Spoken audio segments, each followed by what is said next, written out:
आज मैं कुछ ऐसे साइकोलॉजिकल ट्रेट्स के बारे में बात करने जा रही हूँ, जिन्हें कहते हैं डिफेंस मैकेनिज़्म्स यूज्ड इन एंग्ज़ायटी और डिप्रेशन। इसे इंसान अनकॉन्शियसली करता है, उसे पता भी नहीं चलता है बट वो अपने जो रियल पेनफुल फीलिंग्स हैं, जैसे कि सैडनेस हो गया, ग्रीफ हो गई या फिर कोई भी ऐसा इमोशनल पेन हो गया, जिससे कि भागने के लिए ये डिफेंस मैकेनिज़्म्स हमारी body psychologically as well as physically, mentally हर तरीके से यूज़ करती है।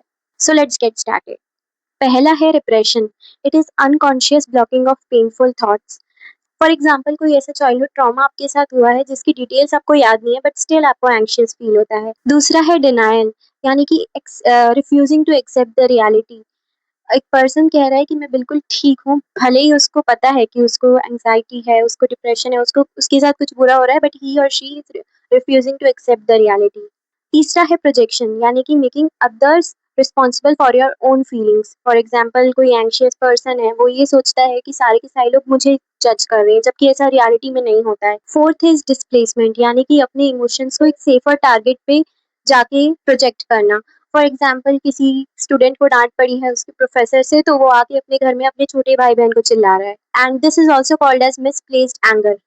Fifth is regression, which means returning to childhood behaviors when things are under stress.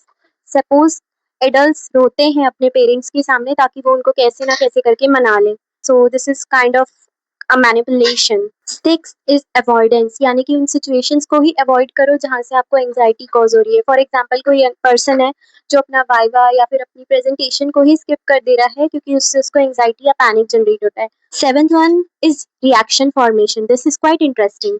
इसमें क्या होता है कि जो ट्रू फीलिंग्स है उसके जस्ट अपोजिट में चला जाता है इंसान और कहता है कि ऐसा नहीं ऐसा है, just opposite.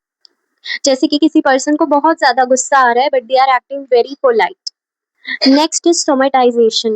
In this case, the emotional distress is expressed as physical symptoms, the real symptoms like headache, chest pain, stomach issues, etc. Next is undoing, which is trying to cancel out distressing thoughts or emotions.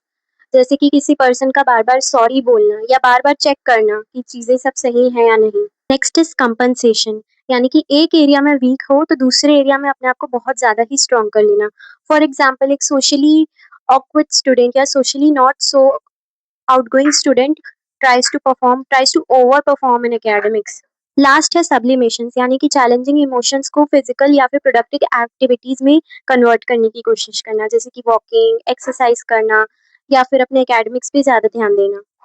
ये सारी वो चीज़ें हैं जो subconsciously patients करते हैं, and the result is that no one knows कि actual में चल क्या रहा है. So by looking at the above list you can understand कि आप कौन सा ऐसा डिफेंस मैकेनिज्म यूज कर रहे हो, so that you understand your self more and get better.